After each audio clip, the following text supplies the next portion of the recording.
20,000 మందిని మళ్ళీ తీయాలనుకుంటున్నారు అన్న వార్తలు కూడా వస్తున్నాయి. తీయటానికి వీల్లేదు అని కాంగ్రెస్ పార్టీ హెచ్చరిస్తుంది. ఈ 20వ తేదీన ఈ కార్మికులందరూ కలిపి ఒక సమ్మె చేస్తున్నారు. వాళ్ళందరూ కలిపి వాళ్ళ హక్కులు కాపాడటం కోసం, వైజాగ్ స్టీల్ ను కాపాడటం కోసం సేల్ లో కలపాలి, క్యాప్టివ్ మైన్స్ ఇవ్వాలి, ప్రైవేటైజ్ చేయడానికి వీల్లేదు, వీళ్ళందరినీ రీఇన్స్టేట్ చేసుకోవాలి, అడిషనల్ గా ఉద్యోగాల నుంచి తీసే వాళ్ళను తొలగించడానికి వీల్లేదు అన్న డిమాండ్స్ తో వీళ్ళందరూ కూడా సమ్మెకు దిగుతున్నారు. 20వ తేదీ కాంగ్రెస్ పార్టీ వాళ్ళందరికీ మద్దతు ప్రకటిస్తుంది.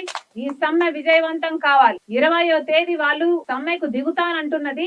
ఈ లోపల యాజమాన్యం తగ్గి వాళ్ళ డిమాండ్స్ ఒప్పుకోకపోతే వాళ్ళు సమ్మెకు దిగుతాము అంటున్నారు. మేము కూడా హెచ్చరిస్తున్నాం. వాళ్ళ డిమాండ్స్ ఒప్పుకోకపోతే వాళ్ళు 20వ తేదీన డేట్ ఇచ్చారు. 22,000 మందిని రీఇన్స్టేట్ చేసుకోకపోతే, వాళ్ళకు కావాల్సిన అష్యూరెన్స్ మీరు ఇవ్వకపోతే 21వ తేదీన రాజశేఖర్ రెడ్డి బిడ్డ వచ్చి ఇక్కడే నిరాహార దీక్ష చేస్తుంది.